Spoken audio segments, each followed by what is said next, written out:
Selamat pagi teman-teman dan Ibu Kartika. Pada pagi hari ini aku akan memperkenalkan diri terlebih dahulu. Nama saya Adriel dan hari ini akan menjadi moderator sesi responsi. Nah, saya ingin mengucapkan nih untuk selamat datang kepada Ibu Kartika dan teman-teman yang sudah datang.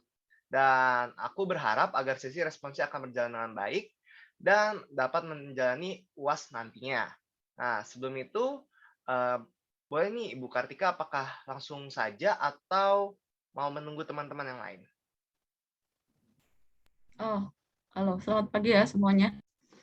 Eh, Harusnya mungkin bisa menunggu kalau kalau undangannya sudah disebar banyak ya harusnya. Sudah sih, Bu. Paling, aku juga mau nanya nih, Bu, untuk, Hmm. nantinya apakah ingin ada Q&A di akhiran atau mau langsung saja pada saat Ibu mengajar mereka bertanya? Ya, saya langsung stop aja setiap pertemuan, setiap review saya stop untuk Q&A aja langsung ya. Oh, oke, Bu. Ya, Mungkin kita tunggu, beberapa 2 menit lagi aja, Bu, ya. oke.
Baik, Bu, boleh dimulai saja, Bu. Mungkin, nanti kita akan tunggu lagi aja untuk teman-teman yang belum hadir. Paling Ibu boleh mulai pada responsi pada pagi hari ini. Oke, thank you Adril. Eh, Ya, selamat pagi ya semuanya. Saya harap semua sehat-sehat di sini. Ya, hari ini kita akan review beberapa materi yang akan dipersiapkan ya untuk UAS ya. Jadi, saya izin share screen dulu. Oke, sudah terlihat ya. Sebagian, bentar, ini. Oke, beberapa kisi-kisi soal UASnya. Ini saya keluarkan dulu kisi-kisinya ya. Jadi nanti kalian diharapkan untuk mengimplementasikan Java, OOP, dan desain pattern ya. Khususnya ada 3 desain pattern nanti yang harus kalian terapkan. Untuk topiknya itu nanti ada transaksi cryptocurrency gitu. Jadi dari database cryptocurrency gitu, kalian nanti disuruh untuk menerapkan OOP-nya itu di bagian mana, kemudian desain pattern-nya juga. Dan untuk soal desain pattern, mahasiswa wajib memberikan komentar ya, penjelasan di kodenya gitu. Jadi supaya dosennya tuh tahu bahwa desain pattern mana yang kalian terapkan di kode ini gitu ya. Kemudian ada database connection pasti karena kita menggunakan SQL, kalian menerapkan sintaks read gitu ya, update gitu dari SQL yang sudah ada. Kemudian nanti file SQL yang sudah terupdate akan dikumpulkan kembali gitu. Jadi SQL-nya, data dummy-nya sudah disediakan di dalam SQL-nya gitu ya. Dan tugas kalian membangun program supaya membuat sebuah update gitu ya, atau memanipulasi data dari si SQL itu. Oke ya, jelas untuk kisi-kisinya ya. Saya langsung ke review. Oke, ini saya ambil dari yang kelas sebelumnya ya, session 13 saja.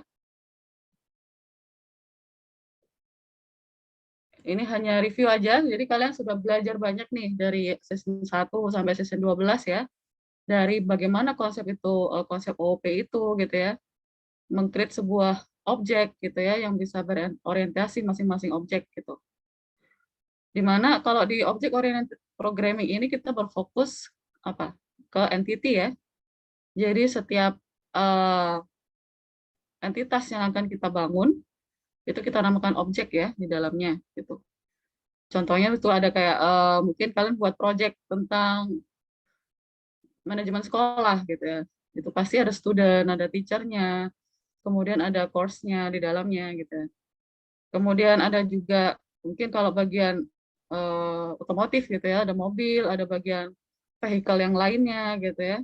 Kemudian vehicle itu mempunyai bagian apa aja dan lain-lainnya ya. Jadi si objek itu wajib mempunyai apa? Metode dan properti, kemudian tipe dan kemudian identitasnya.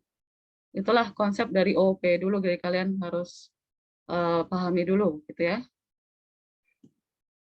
Oke. Nah, semua data functionnya itu udah tahu ya, kalian semua itu datanya di wrapping ya, wrap class. Jadi integer kita pakai yang tipe data wrap class ya, untuk mendefinisikan sebuah objek tuh. Dan juga di dalam codingnya, komponen-komponennya kita juga panggilnya berdasarkan si wrapping tipe data itu, si wrap tipe data, wrap class itu. Oke, ini saya skip aja. Itu konsep-konsep OP ya. Jadi dari konsepnya dulu kalian masih harus ingat, flashback dulu bagaimana sih sebenarnya OOP. Nah, dari OOP itu sendiri kan kalian udah belajar juga abstraction ya, membuat sebuah abstrak class, membuat sebuah abstrak method gitu ya, membuat suatu interface kelas gitu ya, dimana nanti interface itu akan diimplementasikan ke dalam kelas yang lain gitu misalnya. Jadi misalnya setiap ada sebuah parent class gitu ya, yang mana kita akan membuat dia sebagai acuan kita nanti kalau membuat coding selanjutnya gitu. Ada kelas parent gitu ya, nanti child-nya kalian panggil mengimplementasikan si parent class. Ya, konsep abstraction. Kemudian ada enkapsulasi, jangan lupa. Jadi semua coding kalian itu harus terenkapsulasi ya, dari segi objeknya, metodenya, dinamakan dibungkus dalam sebuah kelas gitu ya. Dimana nanti kalian tinggal memanggil sebuah kelas itu, dan kelas itu pasti mempunyai beberapa metode-metode di dalamnya. Untuk penamaan kelas itu tergantung kalian ya. Jadi kalian misalnya mau lebih suka penamaan kelas yang lebih mudah gitu. Misalnya user UI-nya kalian buat nama user UI.java. Kemudian dari segi metode misalnya untuk create gitu ya, user create gitu, kalian buat suatu file sendiri. Di mana nanti di dalam-dalamnya ada suatu metode-metode lainnya kan ya. Konsep pertama abstraction, enkapsulasi, itu basicnya ya. Kemudian inheritance. Nah, ini tadi ya, setiap parent class akan menurunkan kepada si child class-nya. Mana kelas yang lebih berpengaruh ke kelas lainnya. Misalnya mengenerate sebuah metodenya di dalam kelas turunannya gitu ya. Kalian juga harus konsep inheritance ini yang paling basic juga ya, kalian harus terapkan ya nanti. Kemudian inheritance, oke. Ya, konsep tadi itu, abstraction, enkapsulasi, inheritance ya. Sebelumnya ada yang mau ditanyakan dulu dari konsep ini? Masih oke ya? Jadi waktu awal-awal kan sudah pasti membuat sebuah coding ya, di dalam lab mungkin awal-awal pasti langsung dikenalkan dengan si abstraction itu, enkapsulasi, kemudian inheritance. Dimana nanti semua ini terpackage gitu di dalam suatu si desain pattern nanti selanjutnya. Dimana nanti juga akan selanjutnya kalian terapkan untuk membaca sebuah database gitu. Itu semua ya itu basic dari konsep itu tadi, ada abstraction, enkapsulasi, dan si inheritance. Kemudian untuk kelas relasi ya, mesti diingat bahwa kelas relasi ada asosiasi, agregasi, dan composition. Pasti masih fresh ya tentang ini ya, asosiasi, agregasi, composition. Contoh ini yang terasosiasi gitu ya. Bagaimana antar kelas mempunyai relasi ya. Di sini ya contohnya student akan mengambil sebuah course dan faculty member atau teacher-nya akan mengajarkan sebuah course gitu ya. Oke. Dan apanya nih? One to many-nya gitu ya. Misalnya ini course-nya itu bisa diambil 5-60 student aja. Dan satu student bisa mengambil banyak course. Gitu. Contoh lagi itu teacher-nya bisa mengajar hanya satu mata kuliah. Satu teacher bisa mengajar 1-3 mata kuliah. Itu. Oke, asosiasi ya. Ini tadi penjelasan lanjutannya. Kemudian ada agregasi dan komposisi. Oke. Di mana juga keterkaitan antar kedua kelas ya. Saling beragregasi dan saling berkomposisi. Nah, bedanya di sini. Kalau komposisi, dia mempunyai relasi yang sangat kuat ya antar masing-masing kelas gitu. Soalnya setiap kalian nih, student di sini pasti punya nama gitu ya. Berarti kan relasinya tuh berkomposisi gitu. Composition. Sedangkan agregasi yang tidak wajib ya dimiliki oleh kelas lainnya gitu. Contohnya student itu tidak harus memiliki alamat misalnya. Bisa juga student itu kan kalian bisa juga untuk pakai alamat orang lain gitu ya. Jadi agregasi di situ, komposisi dan agregasi. Oke, review tentang itu ya, relasi-relasi antar masing-masing kelas. Kalau di dalam codingnya sebenarnya tidak terlalu terlihat ya, itu sebagai penerapan bagaimana kalian membuat sebuah nanti kalau kelas diagram gitu, antar kelas itu relasinya seperti apa, agregasi atau komposisi gitu ya. Sebelumnya juga ada, kalau kalian belajar di kelas tentang OOP itu kan entity ya, sedangkan di dalam database itu adalah penamaan tabelnya gitu. Jadi di dalam database koneksi antar masing-masing tabel, makanya disebut ada relasi database system gitu ya. Bagaimana kita store gitu ya dan memanage data dalam database. Contohnya misalnya ada nggak? Oke, di contohnya di sini ada table struktur analis ya. Jadi kalau misalnya membuat sebuah table itu mempresentasikan si kelas kalau dalam proses di dalam OOP kalian, program OOP. Sedangkan kalau di table kalian bacanya di dalam database gitu ya. Oke, therefore a column in table sama dengan attribute in a class gitu ya. Ini penerapannya ya. Jadi yang ini yang paling basic. Kalau di dalam OP kalian menggunakan atribut, sedangkan di table kalian penamaan si kolom itu. Kemudian strukturnya ya, relasinya. Sebelumnya udah paham ya, udah jelas ya kalau di dalam database ada apa? Primary key, kemudian ada foreign key. Ini saya review lagi, kalian sudah banyak belajar di kelas tentang si foreign key itu seperti apa, bagaimana juga si primary key ya, dalam setiap table paling tidak ada si primary key ini gitu. Karena saat kita akan mengupdate sebuah table atau mengambil data ya, select table gitu, kita pasti langsung merujuk sih ke primary key-nya gitu. Dari sistem database, ada yang mau ditanyakan dulu, relasi antar database. Kemudian bagaimana ada primary key, ada foreign key. Saat ini kan kalian sudah di lab pasti sudah ya membaca bagaimana database itu, primary key yang mana gitu ya. Mungkin ada yang masih dibingungkan. Oke ya, masih jelas ya. Database ini review tentang ini contohnya sih ada satu lecture bisa mempunyai banyak students gitu ya.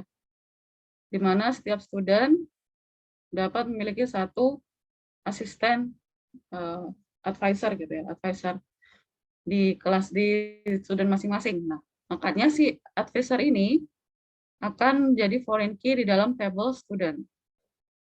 Student yang punya primary key name akan mengambil juga si foreign key dari si asisten table ya. Itu contoh struktur relasinya. Oke. Nah, kalau di dalam ini table yang kalian lihat, nanti mungkin ya di soal UAS bisa keluar tentang tabelnya ini langsung gitu. Bisa juga relasi antar database-nya aja, antar tabelnya saja. Gitu. Di mana si student table ini berelasi dengan si enrollment. Misalnya dia mempunyai primary key apa, yang berelasi yang apa. Nanti saya coba contohkan ya. Kemudian contohnya di sini cuma ada 3 tabel ya. Kalau kita lihat ada si student, ada si enrollment, dan si course. Oke. Nah, ini kalau kalian lihat si course dia punya course ID ya. Course ID ini akan dirujuk ke si enrollment table. Begitu juga si student, dia punya si primary key beneficiary ID ini, dia akan terpanggil juga di enrollment table ya di sini. Jadi yang mana primary key dan mana foreign key, kalian sudah paham ya pasti dari si penjelasan gambar ini. Jadi sebelum kalian nanti mengerjakan UAS itu, pahami benar mana yang foreign key dari si table dan mana yang si primary key. Supaya nanti kalian konsep untuk pemanggilan datanya, bagaimana saring relasinya, kalian sudah terbayangkan gitu sebelum mengerjakan si soal UAS-nya. Oke. Sampai sini jelas? Dari database. Cukup ya. Nah, supaya kita bisa menggunakan memanggil si table dari database, kita perlu apa Java Database Connection ini. Jadi di lab pasti sudah ya ada JDBC gitu ya, bagaimana kita akan mengakses database di sini dan memanipulasi isinya gitu. Ya, si Java API ini develop berdasarkan Java Database Application ya. Mana nanti ada pasti tahu ya SQL language ya. Kita di dalam JDBC itu kita memanggilnya dengan si SQL language gitu. Kita mengeksekusi sebuah SQL statement di dalamnya. Untuk apa? Untuk mendapatkan result-nya, untuk display datanya gitu ya. Dan mengubah gitu, mengubah apa yang akan ada di database itu yang mau kita rubah, kita update. Oke? Ini yang paling penting ya, key points-nya. Saat kalian mengalami kendala mungkin dalam koneksi database, berarti kalian akan melewati satu key point yang ada di Java Database Application Development ini. Jadi 4 kunci ini sebenarnya ini yang paling utama supaya kalian bisa terkonek gitu ya dari Java program kalian ke database kalian. Gitu. Pertama yang kalian butuhkan adalah driver di sini. Jadi untuk mengeload si database, gitu ya, kita menggunakan interface dari si java.sql driver ya. Jadi semua sudah terpackage gitu, kita tinggal panggil. Kalau kalian menggunakan database MySQL ya, JDBC driver class-nya, kalian menggunakan yang ini gitu ya. Kalau kalian menggunakan Oracle ya, JDBC-nya menggunakan yang Oracle. Gitu. Jadi tergantung kalian mau kemana. Tapi saya lihat sih semua pakai MySQL ya database-nya ya. Beberapa. Nah, Ya, ini instruksi-instruksi aja supaya untuk downloadnya ya. Kemudian kunci yang kedua, kalian perlu connection. Nah, connect to database menggunakan interface connection ya. Jadi sudah ada di sini si interface connection yang kalian tinggal pakai ya. Jadi saat kita panggil driver manager .get connection ya. Nah, URL pattern-nya ini sesuaikan juga. Kalian menggunakan MySQL, kalian gunakan URL pattern yang ini. Kalau kalian gunakan Oracle ya URL pattern-nya yang ini. Dan banyak juga yang menggunakan langsung yang MySQL ya untuk si connection. Jadi sebagai contoh di sini, nah saat kalian mau nge-build sebuah database, kalian pasti punya username dan password-nya ya. Di PHP admin mungkin ya, kalau kalian mungkin juga pakai MySQL Workbench gitu ya. Jadi dari database kita set dulu username dan password. Kalau kalian mau secure, kalau tidak biasanya sih root atau passwordnya kosong ya kalau yang basicnya yang kita panggil ya. Jadi ini contoh aja nih, dia menggunakan username Scott dan passwordnya Tiger ya. Jadi saat kunci yang kedua ini bisa di running kalau dia memanggil ini connection, ini nama variabel connection ya, driver manager get connection dari URL pattern-nya. Nah, di sini nama table-nya, nama database-nya ya. Nama database-nya adalah Java Book gitu. Terus kemudian username Scott dan Tiger. Saat kita bisa connect gitu ya, jangan lupa juga untuk meng-close connection. Jadi semua yang sudah kalian jalankan, kalau open database, bawahnya sudah pasti akan ada connection close, supaya kalian meng-close koneksi antar Java kalian dengan si database-nya. Sampai sini ada 2 poin di sini, driver dan juga connection. Ada dulu yang ditanyakan. Oke, masih aman ya? Ya, terus selanjutnya kunci yang selanjutnya ada si statement dan juga result set gitu ya. Nah, ini adalah MySQL statement gitu. Sintaksnya adalah seperti ini. Kalian buat suatu variabel ya, statement st sama dengan con. Nah, con ini dari mana? Tadi dari sini ya. Setelah kalian melakukan connection ke dalam database, kalian panggil si DB name-nya, kalian set mungkin password dan username-nya gitu ya.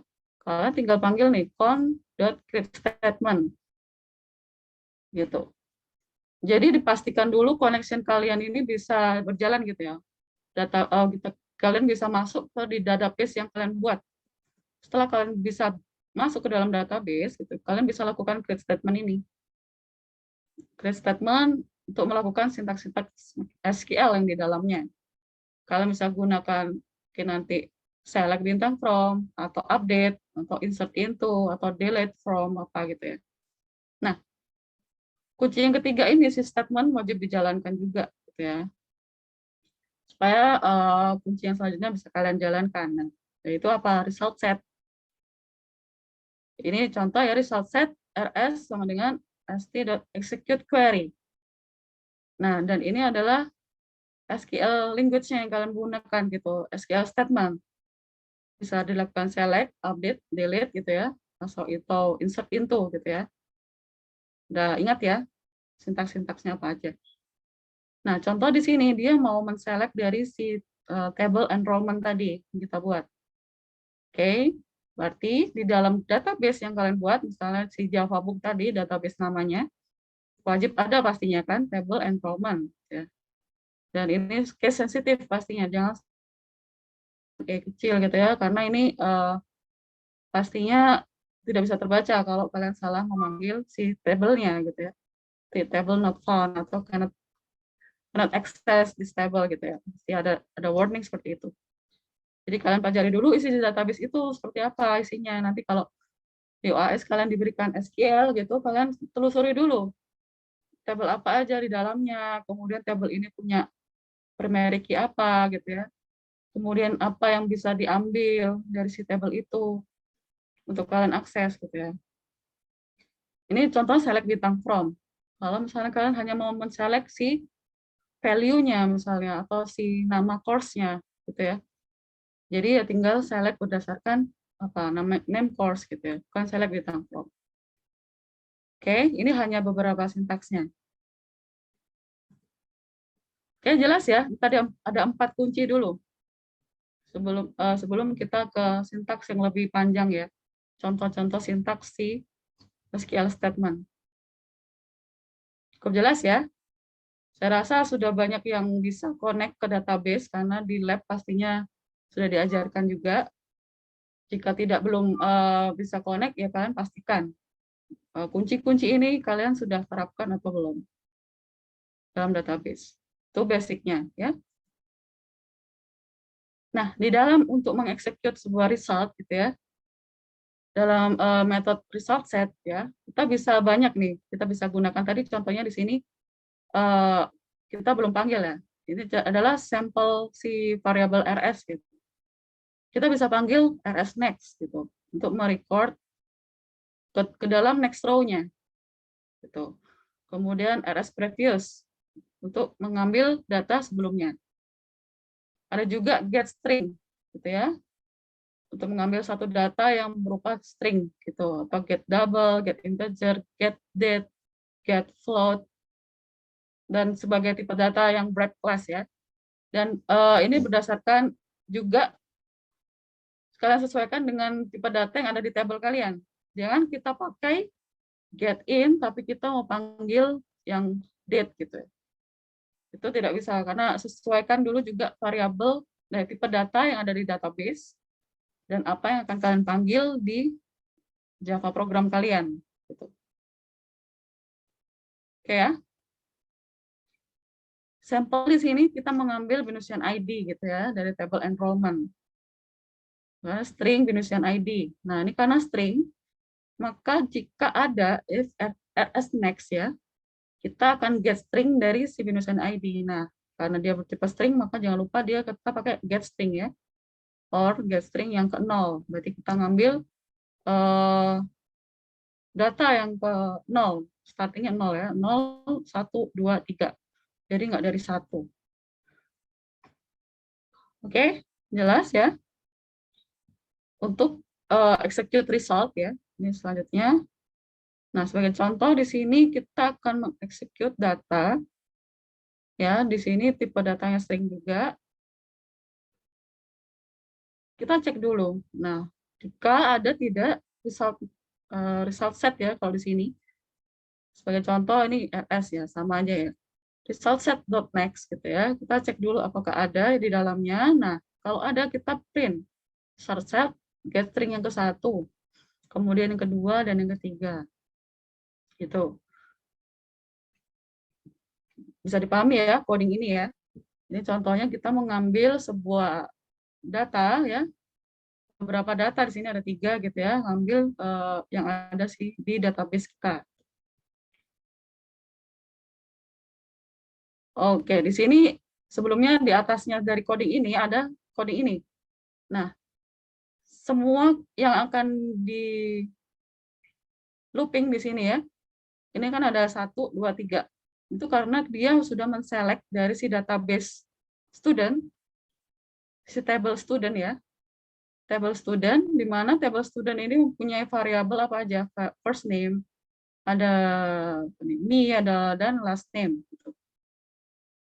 Di mana last name-nya itu sesuai yang dia minta. Misalnya statement-nya dia mau yang last name-nya adalah Smith. Itu ya.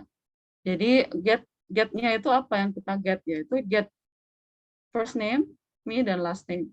Oleh karena itu, saat di sini kita akan melooping ya, while-nya akan get string dari 3 kolom ini.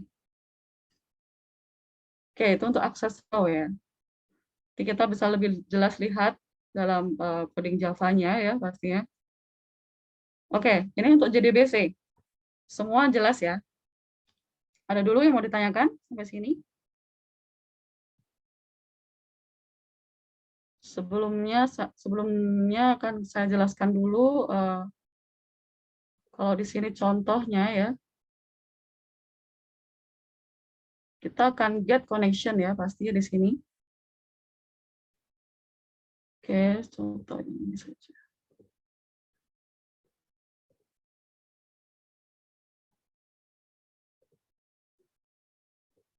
Oke, no.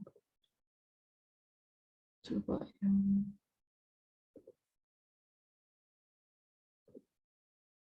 nah, di sini contohnya ya. Itu tadi untuk database connection ya. Nah, di sini contohnya ada kelas, kita buat string username-nya apa gitu ya, password-nya kosong ya. Nah, database ini kalian pastikan ini sesuai dengan si SQL yang sudah kita buat di dalam, contohnya sini saya pakai phpMyAdmin ya. Misalnya ini tadi ya, CSS 12. Nah, pastikan di sini juga ada nama database yang akan kalian panggil di dalam coding ini gitu. Oke, setelah kalian pastikan, nah localhost ini sesuai dengan port kalian masing-masing ya. Itu tadi, key point yang pertama adalah kita connect ya, connection, menggunakan JDBC, MySQL, host, dan database. Oke, ini adalah key point yang tadi yang pertama. Kemudian ada juga di sini drivernya ya. Drivernya jangan lupa untuk dipanggil. Ini contoh to get the connection ya. Tadi driver manager, key point yang kedua, mana kita ngambil connection dari si ini MySQL-nya, username-nya apa, password-nya apa. Kemudian create statement, ya kan? Tadi ada key point yang ketiga. Kemudian kalian baru lakukan execute query. Oke ya, di sini terlihat jelas ya bahwa ada 4 kunci yang tadi ya saya jelaskan. Ada untuk panggil drivernya, kemudian create statement dan juga execute. Nah, kalau kalian berhasil mengkoneksikan sebuah database ya, ya pastinya itu karena cocok ya, username, password, dan nama database yang sudah ada tersedia di phpMyAdmin kalian masing-masing gitu ya. Kalau tidak ada, kalian bisa buat file connect the database. Oke, ini tadi ya database ya. Nah, ini contohnya dia buat untuk execute query, untuk execute update ya, dan juga untuk prepare statement. Ini disesuaikan dengan cara coding kalian masing-masing ya. Jadi pastikan situ ada untuk execute-nya, untuk prepare statement-nya bagaimana, kemudian kalian tinggal panggil nanti di si main kelasnya kalian gitu. Oke, untuk koneksi kalian juga pakai phpMyAdmin ya harusnya ya, diajarinya ya. Jadi di dalam sini kalian tahu ya ada si table, ada nama database-nya gitu, dan setiap table kalian bisa lihat strukturnya juga gitu ya. Bagaimana si table ini mempunyai primary key yang mana gitu ya, mana yang foreign key gitu ya, kemudian produknya, strukturnya seperti apa. Ya, saat nanti SQL sudah dikasih ke kalian ya, saat UAS, kalian lihat dulu nih, mana aja yang primary key gitu. Mana yang terrelasi dengan tabel 1 dan tabel yang lainnya. Nah, kalau di sini dilihat kan si person ID ini karena ada di person sini dan product ID ada di table product. Makanya dia disebut sebagai si foreign key di dalam table transaction. Ya. Mungkin kalian bisa cek juga ininya ya, desainernya ya, bagaimana relasinya gitu ya. Kalau bisa lihat di sini bahwa transaction dia punya person ID ya, mengarah ke sini, kemudian produk ID mengarah ke sini. Nah, jadi sini kita bisa langsung tahu nanti mana aja yang akan kita panggil di statement SQL query-nya gitu. Oke ya. Paling tidak nanti ada seperti ini juga gitu ya. Ada sekitar ya mungkin ada 3 sampai 5 table gitu ya yang kalian harus akses gitu ya di dalam program kalian gitu. Yang pastinya sudah ada masing-masing primary key-nya dan juga si foreign key seperti tadi. Oke, itu Java Database Connection. menggunakan database PHP-MyAdmin ya dari sini. Oke, database jelas ya. Karena saya lihat juga kalian jauh lebih oke lah ya, karena udah di lab juga diajari, kalian juga forum juga diajari gitu ya. Saya hanya mereview dan kisi-kisinya seperti apa gitu nanti guys. Nah, tadi setelah kisi-kisi ini ya, nah tadi ada Java Database Connection. Nah, kalian apa tujuannya juga membuat sebuah program dengan desain pattern yang sudah ditentukan ya. Oke, sini saya akan review beberapa desain pattern ya, mana kalian nanti bisa mungkin menerapkan.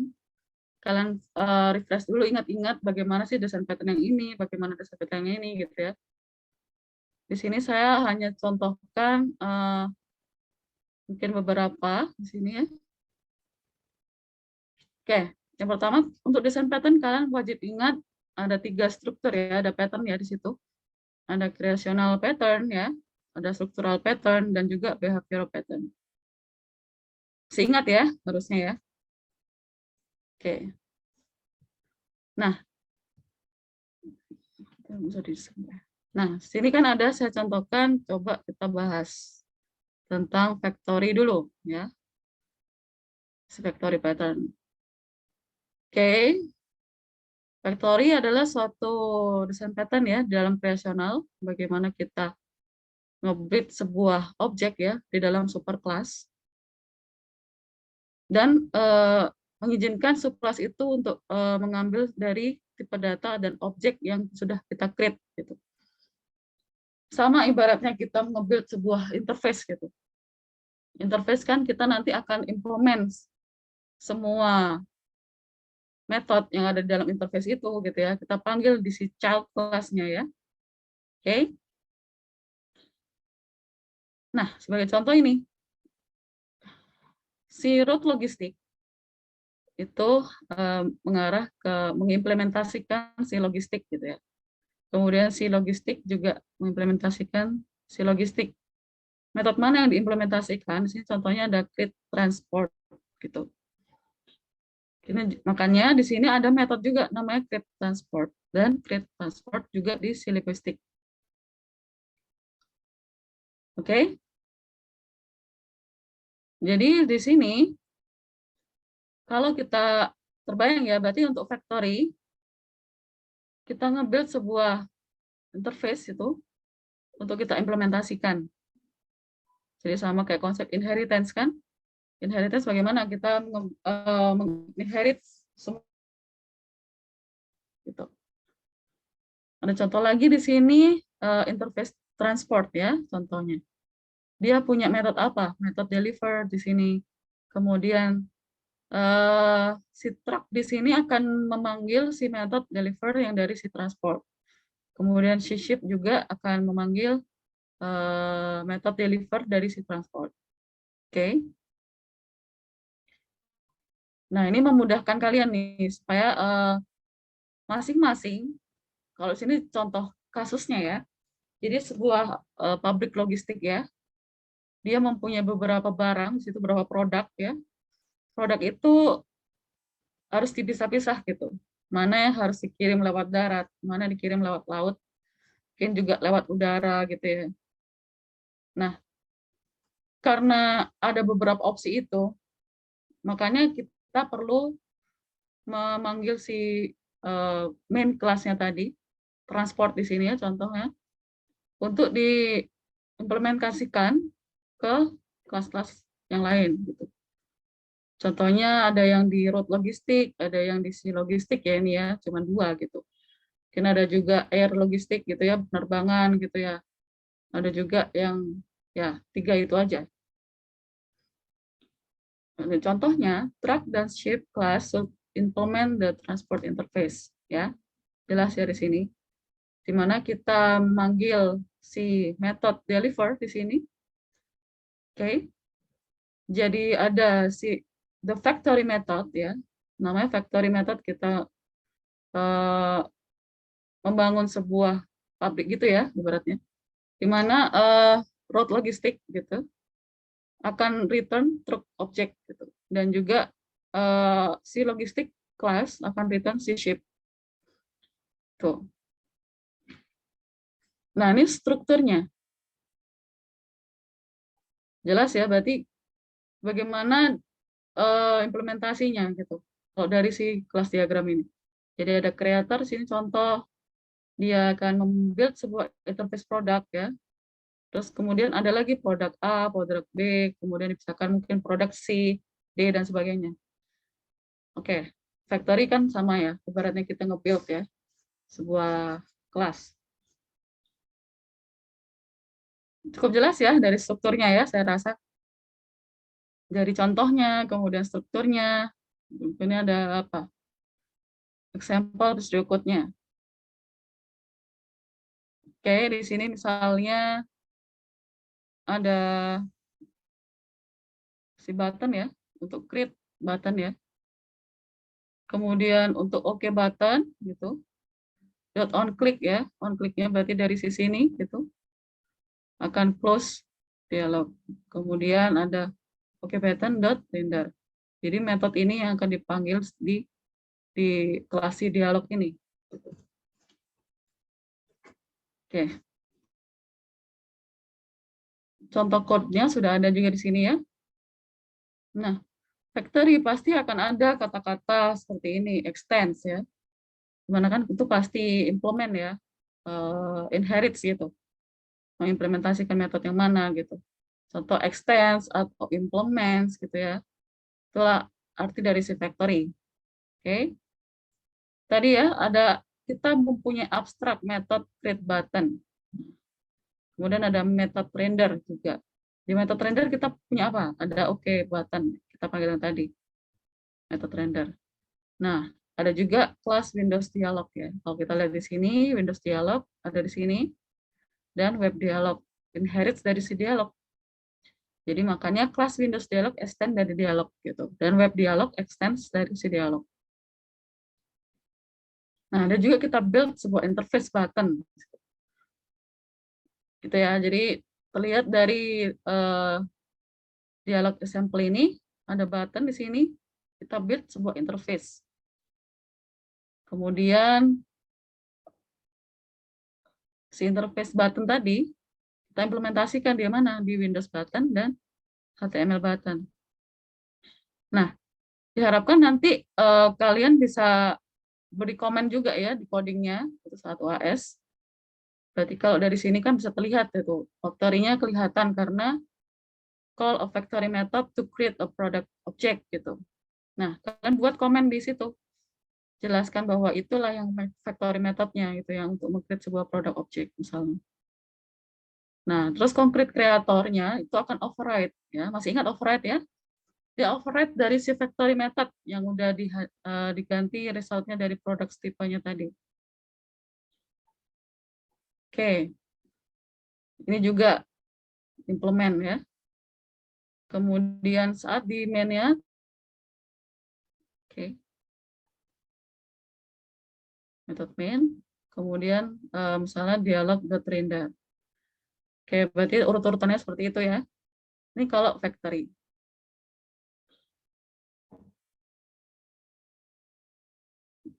Oke, itu visi factory, contoh code-nya ada di sini juga. Sini lengkap ya, kalau kalian mau review lagi tentang si desain pattern ini, factory contohnya ya. Ini tadi ya, dia masukkan dalam folder buttons ya, ada buttons.java, di situ interface button-nya dibuat, kemudian HTML button-nya dibuat sendiri, .java, ada Windows button juga dibuat masing-masing .java di sini. Nah, factory-nya, nah dia dibuat di dalam folder sendiri, bisa juga gitu. Kalian membuat sebuah folder sendiri untuk factory gitu, misal nanti dalam OS. Dan dalam factory ada apa aja? Ada dialog.java. Nah, tadi apa? Dialog.java itu akan diimplementasikan ke HTML dialog dan juga Windows dialog gitu. Nah, karena itu ada extend di sini. Ada extend di sini. Sehingga demo Java-nya seperti ini. Oke, factory jelas ya? Dulu mau ditanyakan? beberapa contoh ini supaya ada gambaran gitu. Kalau dari kalian nanti nge-build sebuah program, mana yang harus kalian buat interface-nya gitu ya, mana yang nanti harus kalian buat abstrak kelas gitu ya, misalnya yang akan terextend ke kelas lainnya gitu. Namanya factory. Oke. Ya, popularitinya 3 ya, berarti sebenarnya tanpa disadari dari program kalian yang kalian buat itu berarti sudah ada sih factory ini pastinya. Gitu. Supaya kalian lebih enak kan pembacaannya, bagaimana yang mana yang akan di-extend gitu kan, mana yang akan di-build sebuah interface-nya gitu kan. Oke, factory jelas ya. Oke, untuk selanjutnya terimplementasikan apabila dibuat anak kelas lalu extend parent.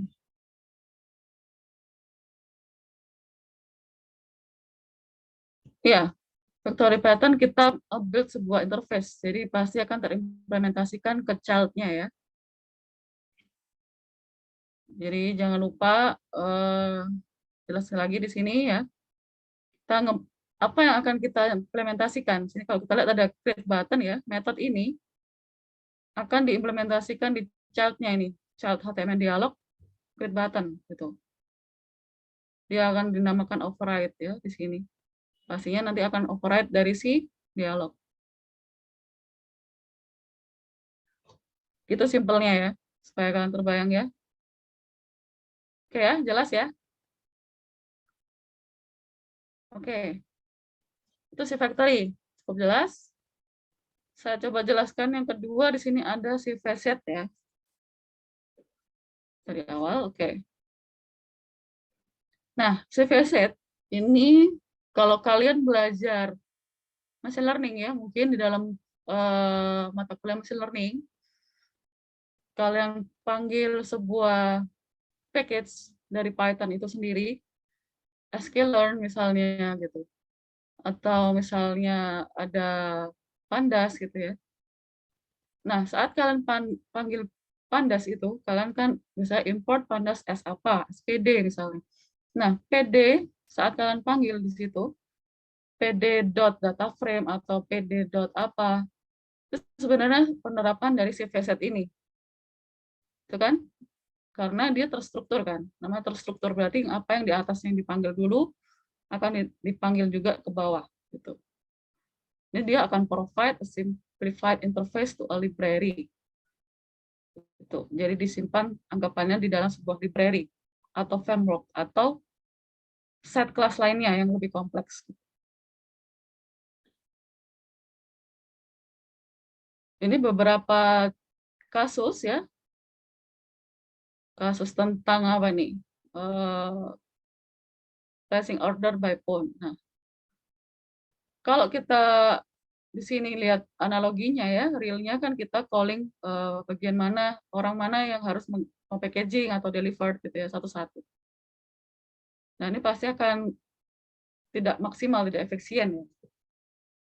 Oleh karena itu, nah, kita perlu nge-build sebuah subsistem di dalamnya. Gitu. Itulah dinamakan VZ ya. Gimana dia akan nge-link ke subsistem lainnya, link to subsistem object gitu ya. Kemudian juga optional additional VZ. Nah, di sini nanti baru kalian panggil subsistem operasi yang ada di dalam si VZ gitu. Ada juga mungkin additional method lagi di sini, another operation ya. Yang mana dia akan memanggil juga subsistem yang ada di dalam sini. Oke, terbayangkan ya. Oke, sebagai contoh misalnya ini ada proses tadi ya, proses ini placing gitu. Tapi di dalamnya ada panggil lagi si packaging.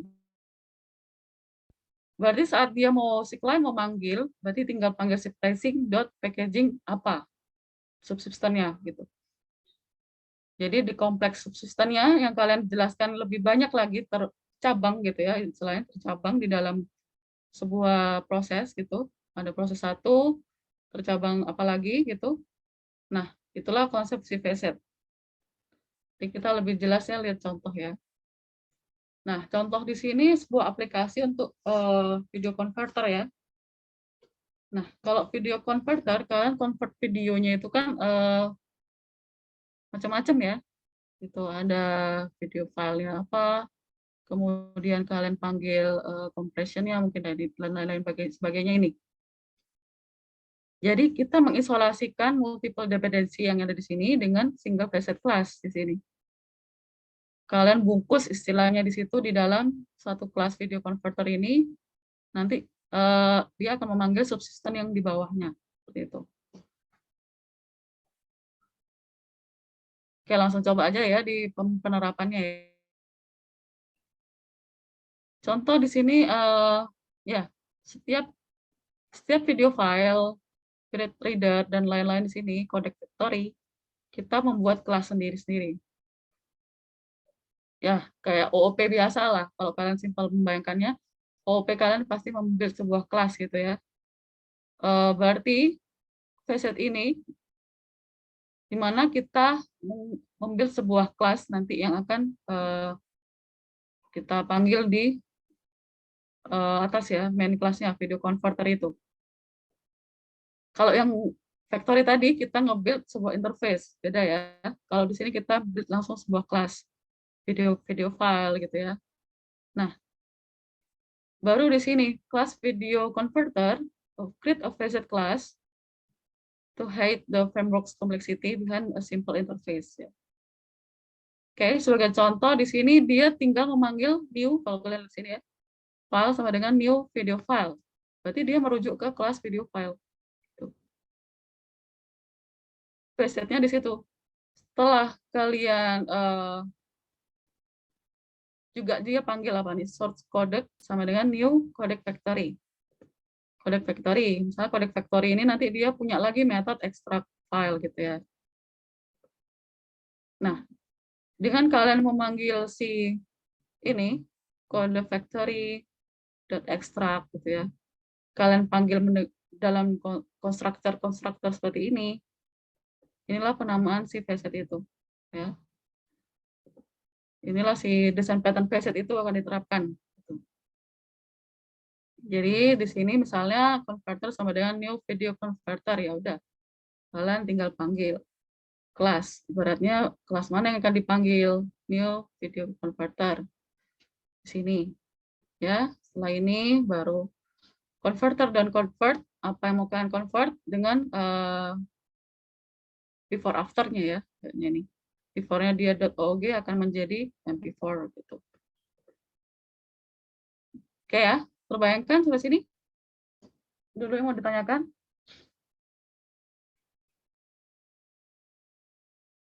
Nah, nanti kalau di program UAS kalian juga perlu dibuat ini ya. Kalau facet berarti apa? Kita buat aja komen create a facet class gitu ya. Oke, coba langsung ke kode example-nya. Nah, popularity-nya dia hanya 2 ya. Dan kompleksitinya 1. Beda dengan si tadi factory. Kalau factory memang secara tidak sadar kalian sudah pasti pakai itu semua. Kalau kalian lihat-lihat lagi coding kalian, oh ya itu sebenarnya factory ada di situ. Jadi nggak usah pusing tentang penamaan-penamaan itu ya. Factory, facet, mau builder, mau singleton gitu ya. Nah, ini contohnya dia folder ya untuk video file.java. Oke, dia punya kelas video file, dia punya si interface codec di situ. Kemudian tadi ada lagi kelas mp4 compress ya. Nah, dia pisahkan lagi di sini nih. Kalau kalian lihat di sini factory-nya akan terbuat ya. Factory si codec ya akan diimplementasikan di sini gitu. Kemudian di codec factory. Nah, codec factory-nya baru dibuat di sini. Gitu. Padahal ini facet ya kan.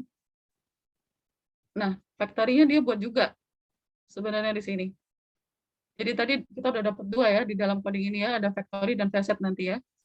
Codec factory-nya dia buat kayak seperti ini, di mana dia ada public class codec factory.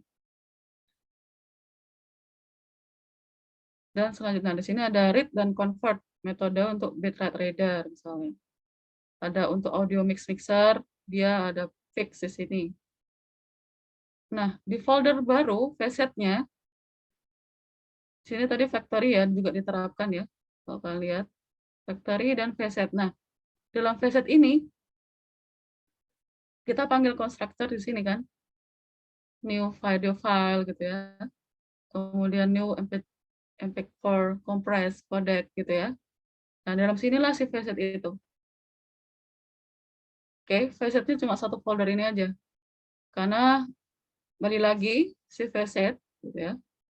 Kita membuat sebuah konstruktor, memanggil konstruktor, di mana kita nanti setelah konstruktor itu kita buat, kita akan panggil metode yang ada di dalamnya. Contoh ini si file ya, video file.file. Video file.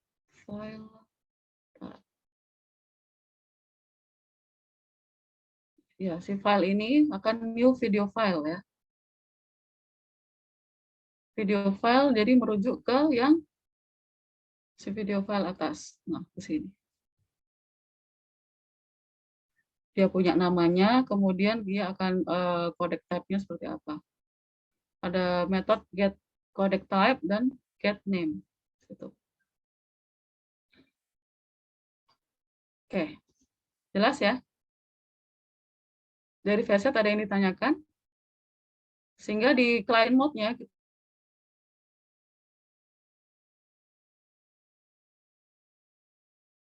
mana ada yang akan kita panggil converter. Oke, converter dot convert video. Convert video berarti dia akan merujuk ke sini ya kan. Di dalam si video conversion VSet sini dia punya metode lagi convert video. Jadi converter dot convert video. Inilah si VSet itu dipanggil. Oke, terbayangkan ya, ada pasti banyaklah kalian pakai ini dua desain pattern ini, factory dan VSet. Karena itu memang harus terpakai di kalau apalagi coding yang kompleks gitu ya. Kalian nge-build dulu sebuah VSet-nya gitu ya. Kalau kita lihat di sini misalnya, ini tadi mungkin si VSet itu akan ada di sini. Dia panggil si person ini kan, dia person, dia punya kelas ini, dan beberapa metode-metode di dalamnya gitu. Sehingga nanti di main gitu ya, kita tinggal panggil si masing-masing itu ya, masing-masing kelasnya gitu ya. Person controller. Oh, kalau ini dia buat lagi di controller. Nah, si berarti untuk personnya dia panggilnya di sini.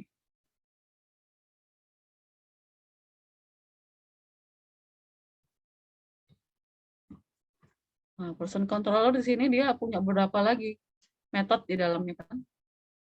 Jadi saat di main dia panggil person controller dot apa manage person misalnya. Oke, berarti dia merujuk ke metode yang manage person. Oke, jelas sampai sini? Ini kode sudah menerapkan ya si VSet itu ya. Dan juga kalau factory saya rasa belum. Ini contoh kode yang ada si factory VSet-nya. Di mana kita memanggil metodenya di main ini gitu dari si folder yang udah kita buat sebelumnya, memanggil metode yang ada di kelas Java yang sudah kita buat. Itu contoh penerapan si VSet ya, kalau dalam coding gitu misalnya. Mas ini jelas sampai VSet? Oke ya. Oke, factory VSet. Itu dua basic yang paling tidak kalian terapkan lah dalam coding di OAS nanti mungkin ya. Kalian sudah mulai berpikir kira-kira ketika kalian melihat soalnya mana yang harus saya buat VSet gitu ya, mana yang mau dibuat factory-nya gitu ya. Jadi teman-teman di sini bisa langsung merombak soal itu menjadi apa tulisan-tulisan gitu. Supaya nanti di codingnya kalian bisa tertata nih, membuat codingnya mau seperti apa. Oke, facet, factory, oke ya. Kemudian ada singleton. Nah, singleton itu kalian ingat pasti dia di bagian situational pattern ya. Singleton dia ibaratnya dia bisa menduplikat gitu ya. Sini dia berkekuatan untuk mendapatkan semua informasi dalam satu kelas aja yang kalian build gitu ya. Has only instant on one instant ya. Mana kita bisa dia providing a global access point to this instance gitu. Kalau sebagai contohnya, ini contohnya aneh ya, ini ilustrasinya aja. Kalian bisa baca-baca. Solutionnya dia pasti akan mengebuild sebuah constructor private di situ untuk mencegah objek lainnya ya, menggunakan new operator dengan singleton class. Kalau di dalam strukturnya, gitu ya, kalau kalian pernah lihat seperti ini, gitu, dia akan mereturn lagi ke situ, gitu. Itulah konsep singleton, gitu, desain pattern yang singleton. Contoh di sini dia akan if in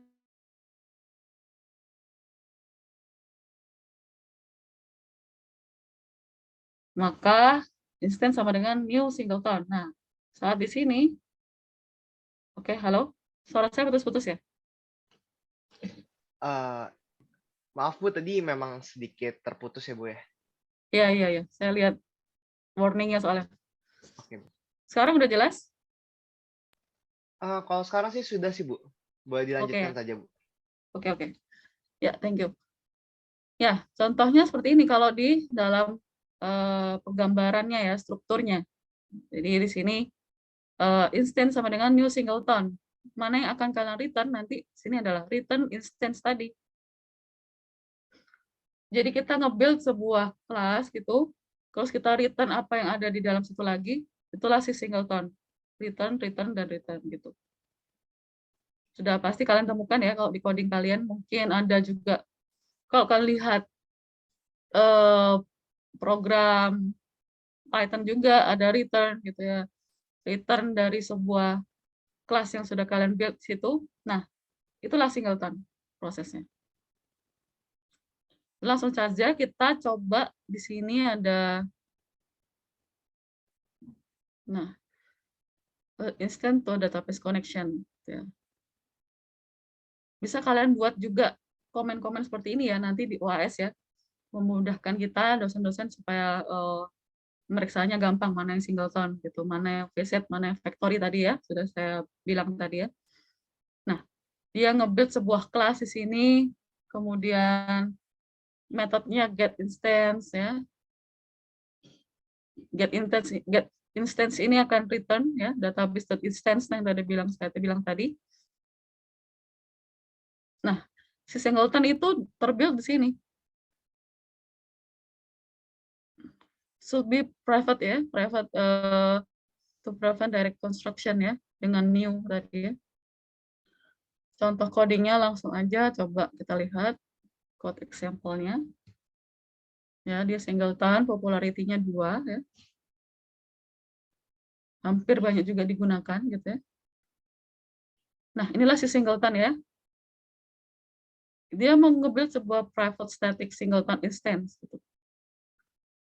Ya namanya juga kita hanya pakai di situ, makanya dia private ya. Kita panggil si instance tadi, singleton instance, itu di sini ya. Private juga kita buat sebuah kelasnya private singleton, itu supaya di sini kita bisa return dari si instance tadi. Gitu. Jadi si singleton ini hanya bisa dipakai di sini kan, gitu. Nggak bisa keluar kelas lain. Makanya di return-nya di dalam si kelas singleton.java.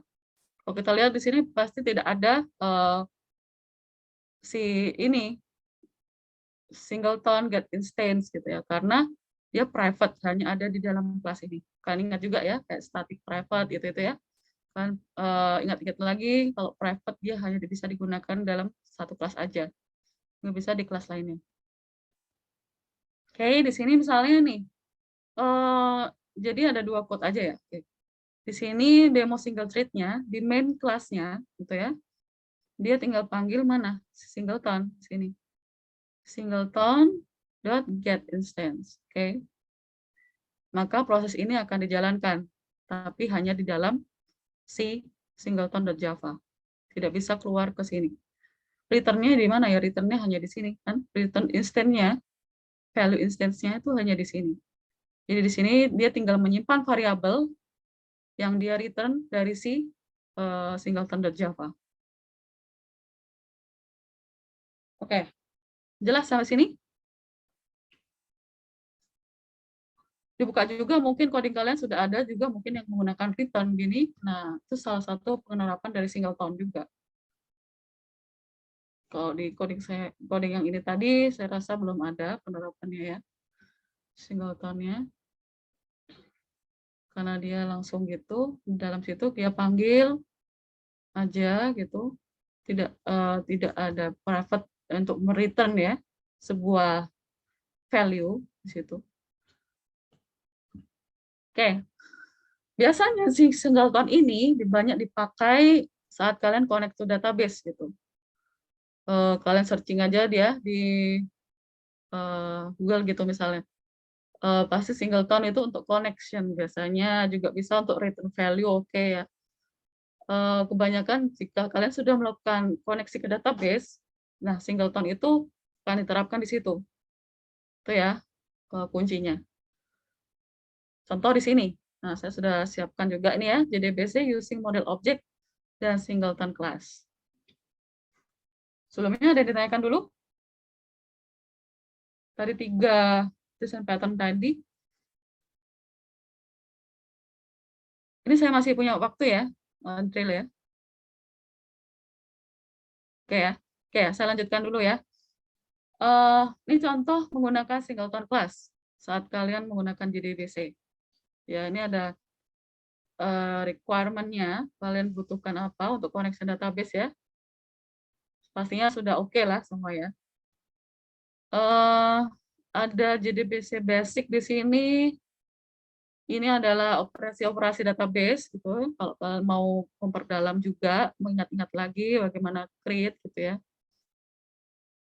Untuk nanti kalian nggak perlu lagi create table ya. Kalian tinggal baca dari table yang ada, kalian akses gitu ya. Oke, ini sama kayak saya jelaskan tadi ya. Ada step by step-nya ya. Di sini kalau lebih jelas. Get driver-nya, get connection-nya, statement-nya seperti apa. Kemudian result set. Oke, ini di Java. Di sini ada get to connect in the main class gitu. Berarti ini tidak return ya. Jadi dia tidak menerapkan singleton ya. Ini hanya contoh untuk insert seperti apa sih. Kalian bisa lihat di sini. Kalau kalian ingin insert sesuatu, bagaimana sih untuk update gitu ya. Update sintaksnya seperti apa ya, ini update kolomnya apa, set apa gitu. Kemudian untuk delete. Sini lengkap ya. Untuk juga select. Nah, ini nanti kalian semua terapkan ya. Ada select, ada delete, ada update gitu ya. Itu kalian gunakan semua. Nah, sini saya lebih tekankan di singleton-nya ya. Nah, ada juga nama MVC pattern. Nah, supaya kalian lebih enak melihat logikanya si program kalian berjalan gitu ya. Contoh tadi ini dia disimpan dalam model, ada juga controllernya gitu ya. Kemudian view biasanya itu kalau kalian menggunakan GUI ya, tetapi tidak terlalu diterapkan di Java. Kalau di programming website gitu ya, kalian nge-build sebuah view untuk si user, itu pasti kalian gunakan MVC-nya. V-nya itu adalah view-nya. Model, view, dan controller. Oke, saya jelaskan lagi singleton ya. Kita nge-build sebuah one single instance of that class ya, hanya satu single instance ya. Kemudian ini contohnya dia create dulu database ya, kemudian project setup di Eclipse. Nah, ini yang saya mau tekankan di sini si singleton itu. Oke, kalau kita lihat di sini ada database connection class ya. Dia nge-build sebuah private ya di sini. Tadi kalau singleton dia wajib private ya. Private ya karena dia hanya di running di sini gitu. Tidak terpanggil ke kelas lainnya. Private static connection gitu ya. Nah, di dalam statiknya itu dia lakukan ini. Try and catch supaya memeriksa apakah database-nya sudah terakses atau tidak. Kemudian ada juga connection, get connection. Nah, return con. Nah, disinilah karena si private tadi sudah dipanggil, ya, maka akan return dari si connection ini. Connection-nya akan diupdate di sini ya. Con sama dengan driver manager dot get connection. Jika dia tidak bisa men-try ini, maka variable connection tidak terisi kan. Maka akan catch. Jadi akan keluar dari si tidak bisa koneksi ya, tidak bisa terkoneksi. Tapi jika berhasil koneksinya ke sini, itu ke dalam si database ini dengan user dan password ini berhasil, maka connection akan di return. Sehingga di dalam model class ini contoh model class dulu, kelas employee ya, contohnya. Employee, oke, dia punya employee get employee ID-nya, kemudian set juga masing-masing variabel.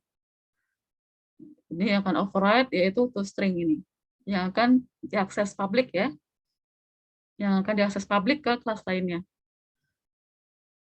Nah, database access object-nya, ya, kita bisa menggunakan nama ini ya, create employee database access object interface gitu ya, dan another class lainnya, di mana yang akan mengimplementasikan si employee DAO gitu.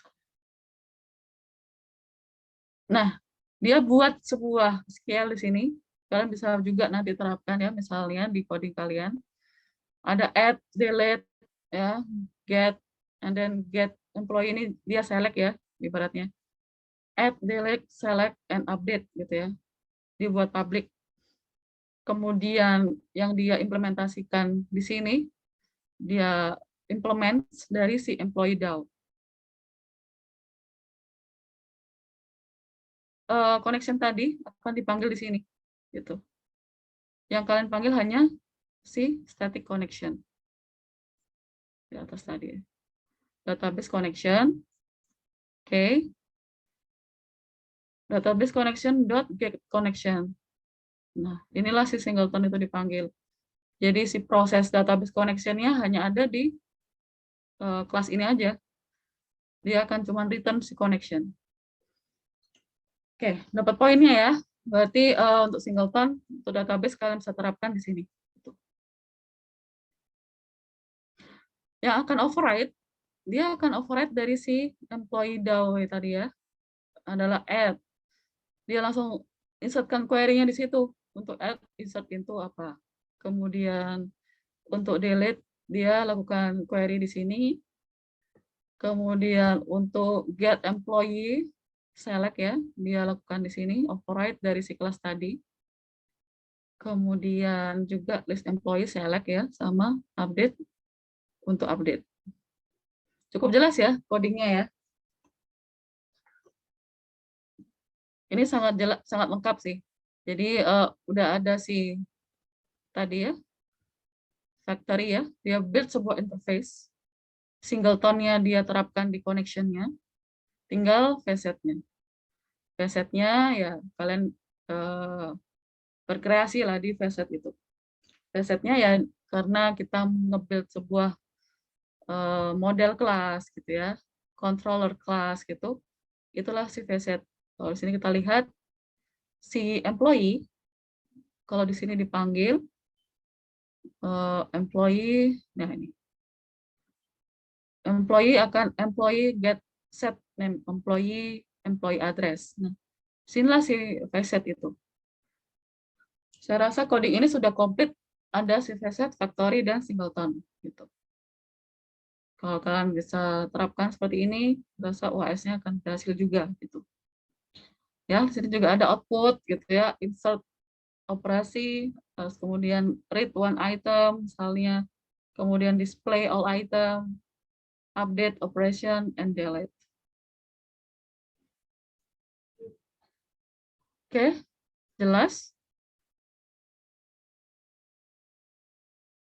Oke ya, jadi OS itu kan kalian nanti open, ya pasti open internet lah ya, dengan waktu 200 menit nge-build sebuah program, programnya sesuaikan dengan SQL-nya, kemudian kalian menggunakan desain pattern yang ditentukan gitu ya, connection database-nya pastikan tidak error gitu, supaya singleton-nya tadi bisa diterapkan juga. Ini sudah kompleks ya rasa di sini. Untuk contohnya. Oke. Ini ada lagi referensi mungkin VSET itu ya, penjelasan lainnya. Dari yang tadi website refactoring itu, kemudian ada juga di sini VSET itu tadi saya bilang ya, dia berisi subsystem di dalamnya, klien dengan VSET ini. Di sini juga ada contoh-contoh lainnya. Ini dia nge-build sebuah interface hotel gitu contohnya. Misalnya hotel itu punya menu apa aja, vegetarian dan non-VG gitu. Dia menampilkan menu aja. Hotel itu get menu untuk non-VG misalnya. Ada juga untuk vegetarian.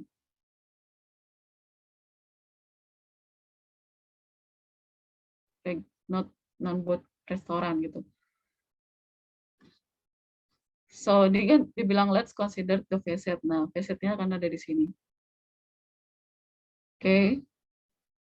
VSET dia tadi ya, jelas ya, dia akan memanggil constructor si masing-masing kelas yang sudah dibuat di atasnya di sini. Kemudian, oke, dia hanya panggil di klien. Oke, di sini ada klien main-nya, dia tinggal panggil hotel keeper di sini. Hotel keeper dia sudah mengumpulkan ya, gampangnya mengumpulkan atau nge-wrap semua metode-metode yang ada di sini. Terus kemudian dia panggil lagi di dalamnya constructor sesuai dengan kelas yang akan dia panggil. Ini contohnya disesuaikan, kalau vegetarian ya dia panggil vegetarian restoran. Kalau non-VG dia panggil non-vegetarian restoran gitu. Ya, VSET ada di sini. Oke, terbayang ya. Contoh lain ini, contoh lain dari si VSET. Ada contoh lain dari si factory. Kalau factory gampangnya dia implements gitu ya, dari si parent class, sorry. Kemudian dia build sebuah interface pastinya yang akan diimplementasikan. Implements, oke. Kemudian di sini dia tinggal panggil sesuai yang sudah diimplementasikan, notification, push notification, email notification, SMS notification. Oke, tinggal di kelas main-nya dia panggil lagi kelas ini yang akan merujuk ke notification SMS saja. Gitu. Oke. Cukup jelas ya? Sebelumnya nggak ada masalah kan kalau dari koneksi database oke ya. Kalau dari codingnya ya untuk nge-build sebuah coding yang efisien gitu ya. Sebenarnya konsep-konsep desain pattern itu memudahkan kita supaya coding yang sudah kalian buat itu bisa gampang dibaca oleh orang lain gitu ya. Kalau kalian nge-build kan itu atas di dalam pikiran kalian sendiri, tapi orang lain melihatnya seperti apa.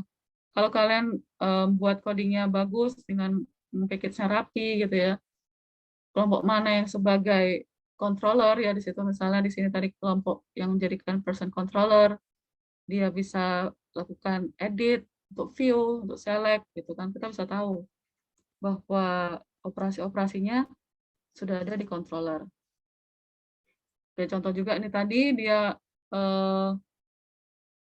nge-build juga sebuah interface untuk add, delete, select, dan update gitu ya. Ini salah satu jalan juga supaya coding kalian itu enak dilihat dan bisa dipahami orang lain gitu ya. Ini contoh lagi, itu yang tadi ya, connection. Oke, dari segi connection semua aman ya. Kalau ada kendala, lebih baik diselesaikan dulu sebelum UAS. Karena saat UAS kan, kalau ada connection error atau apa, itu akan menghabiskan waktu juga gitu. Jadi sekarang disiapkan kalian buka localhost masing-masing gitu ya. Terus kalian build sebuah coding gitu, apakah connection-nya itu sudah bisa masuk ke si Java ke database kalian gitu. Contoh tadi di sini connect-nya ini apakah sudah ada gitu dengan nama yang sama gitu ya. Diteliti lagi gitu. Apakah nama database-nya sesuai, kemudian table-tablenya yang akan dipanggil seperti apa. Oke, apalagi yang disiapkan ya. Ya, yang disiapkan sih itu yang paling utama. Connection ke database, oke.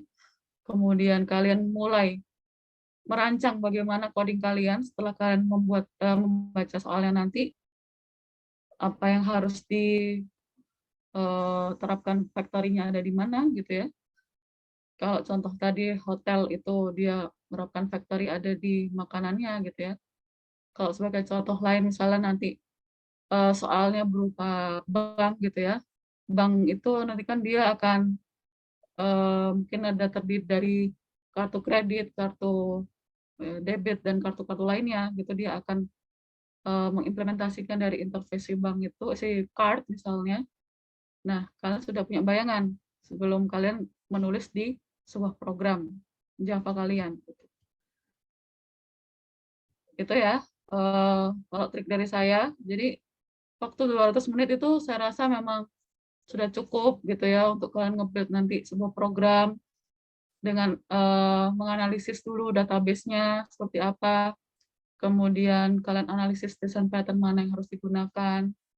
Kalian bisa juga lihat di internet kan, kalau sekarang open internet ya, UAS-nya gitu. Dan untuk itu diusahakan juga coding kalian berjalan dengan baik gitu ya. Setelah dikumpulkan, nanti dosennya juga menilainya kan dari situ. Code kalian running dengan baik, dan juga penggunaan nama-nama metode sangat diutamakan. Nama metode jangan ada yang duplicate gitu misalnya, atau nama kelasnya jangan ada yang duplicate. Mungkin juga penggunaan array list-nya atau vektornya jangan menggunakan banyak array list gitu, karena mungkin itu bisa mengurangi nilai, saya nggak tahu ya, nilai dari hal efisiensi memori gitu. Mungkin nanti ada poin itu. Kalau ada poin itu, kalian harus memanage dari segi array list-nya atau segi vektornya gitu. Jadi misalnya kalau untuk create list gitu, misalnya memanggil sebuah database, kalian simpan ke list gitu, biasanya kan itu akan menghabiskan memori ke array list dulu kan. Lebih baik jangan, lebih baik dia langsung aja dari database, kalian simpan ke sebuah variabel, terus kemudian kalian display gitu ya. Kalau di sini kita lihat tanpa ada array list. Tapi beberapa mungkin masih pakai array list gitu ya, supaya kalian mencek gitu ya array list-nya, kemudian kalian print array list-nya. Tapi sebenarnya itu akan mengurangi efisiensi si memori tadi. Gitu. Itu sih. Ada yang mungkin yang mau ditanyakan atau diskusikan? Dari kisi-kisinya, dari apa yang saya jelaskan tadi, ada yang kurang jelas mungkin.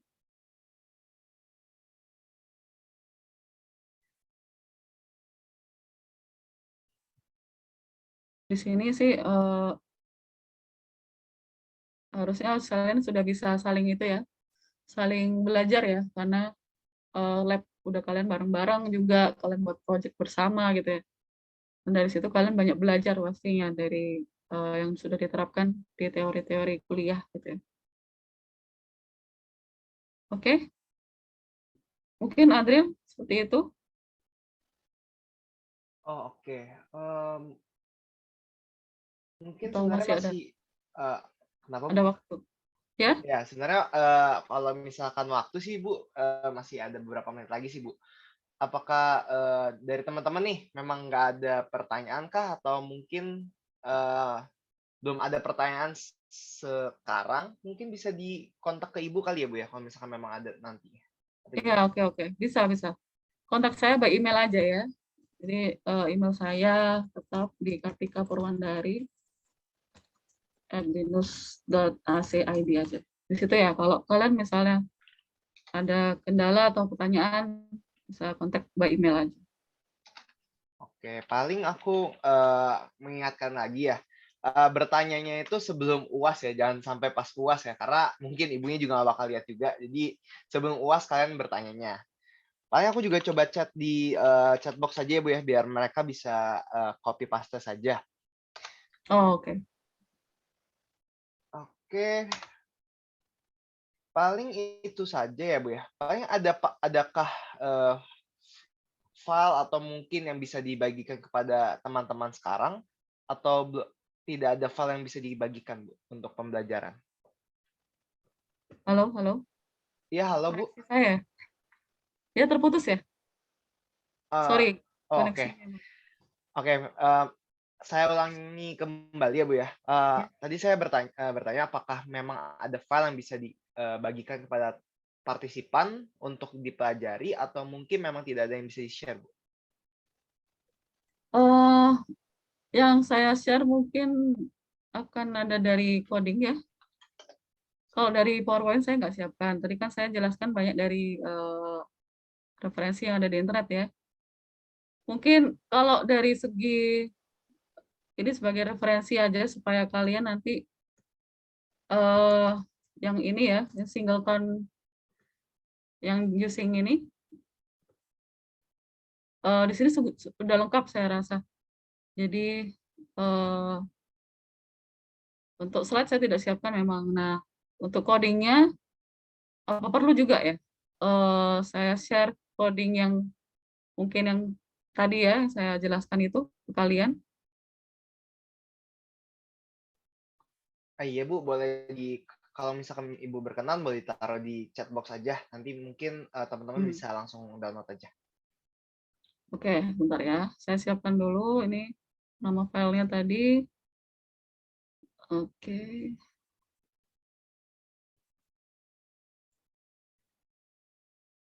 Ya, ini referensi saja ya.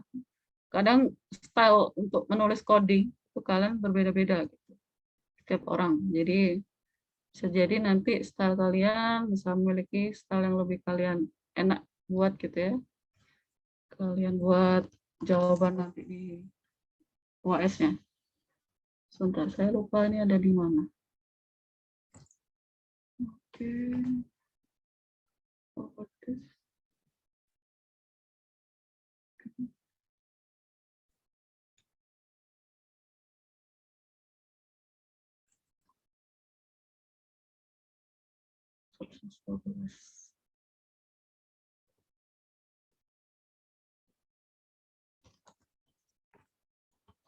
Oke, bentar ya.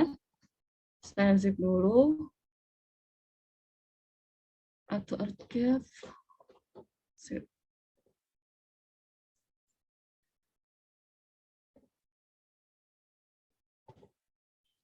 Ya, style untuk menulisan coding itu kan beda-beda kadang setiap orang. Tapi ini sebagai contoh bisa referensi kalian nanti. Udah masuk ya. Di kolom chat ya, sudah saya share ya. Iya Bu, sudah Bu. Ya, dia tuh terbagi. Bagus juga untuk codingnya ya, jadi terbagi antar controller atau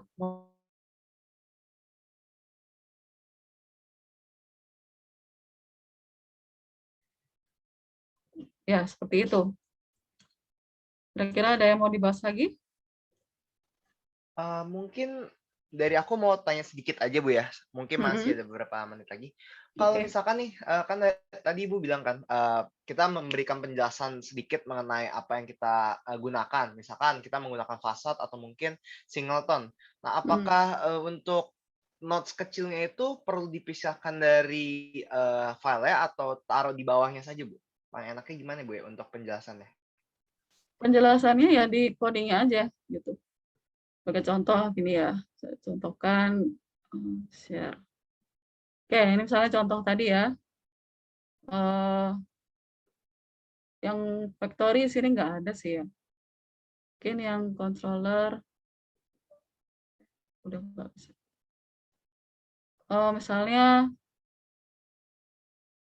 ini kan, metode-metodenya masih ya, kok tiba-tiba gini ya?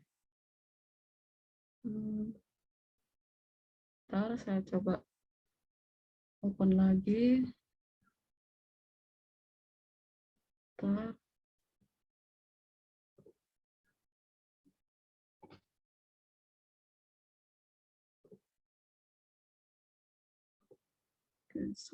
contoh code ya tadi.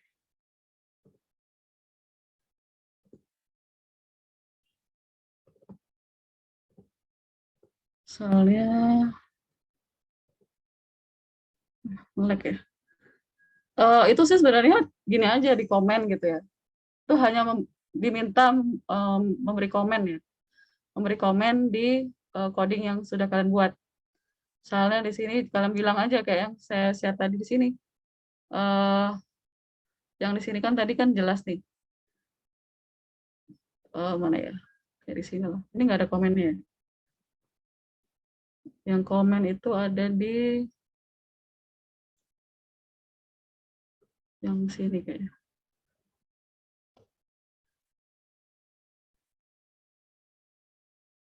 Jadi itu hanya komen saja sih di coding-nya, karena misalnya preset dari metode apa. Terus misalnya nanti di sini ada, kalian implementasikan, factory desain pattern, dengan build sebuah kelas apa gitu ya. Itu sih, bukan di luar code Java-nya, enggak. Karena nanti akhirnya kalian perlu submit apa? Perlu submit Java-nya ini, kalian tadi ya buat, berupa zip ya. Kemudian database-nya kalian perlu ekspor keluar, perlu ekspor ya keluar setelah kalian update ya database-nya. Misalnya di sini transaction ini, kalian perlu update amount-nya yang di sini. Misalnya amount-nya sudah terupdate gitu, kalian ekspor aja database-nya. Database yang sudah kalian update itu kalian ekspor keluar ya dalam bentuk SQL yang baru gitu. Misalnya ini code updated gitu. No, SQL yang sudah terupdate gitu. Kalian ekspor. Nah, dari yang ini nanti kalian kumpulkan gitu. Kalian kumpulkan diikuti juga dengan codingannya gitu. Kalian sudah buat ini tadi misalnya file zip-nya, kemudian ini kalian zip lagi gitu ya. Add to gimana caranya? Add to archive. Misalnya ini jawabannya si Adriel tadi ya. Adriel, NIM dulu, misalnya NIM-nya apa, berapa. Kemudian di save. Nah, ini yang kalian kumpulkan nanti di soal di jawabannya. Oke ya. Jadi eksplanasi penjelasan tentang facet-nya atau factory-nya tentang desain pattern-nya ada di dalam coding-nya. Supaya memudahkan aja supaya kita periksanya tahu bahwa oh facet-nya ada di situ. Kita cross check lagi apakah itu facet yang digunakan, apakah benar-benar factory yang digunakan, apakah singleton yang digunakan. Gitu. Jelas tidak? Bisa dimengerti, Bu. Terima kasih untuk jawabannya. Ya. Oke, Oke, ada mungkin, lagi? ya memang ada, pertanyaan lagi kah untuk dari teman-teman partisipan?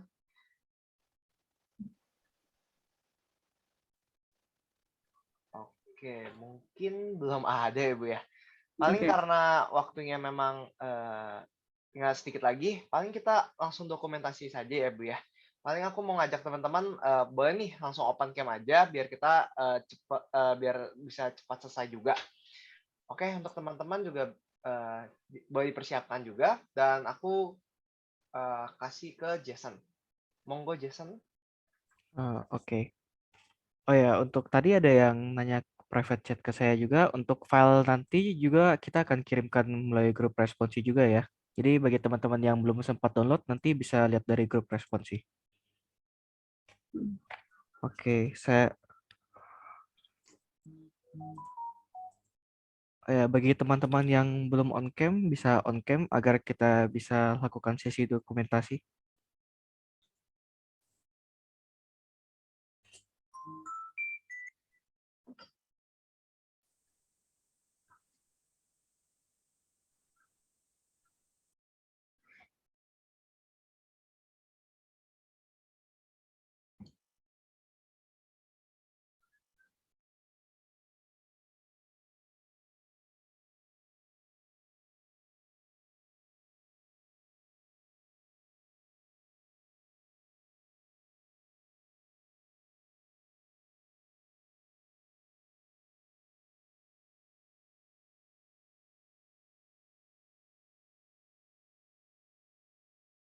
Oke, karena udah lewat semenit, saya ambil screenshot ya.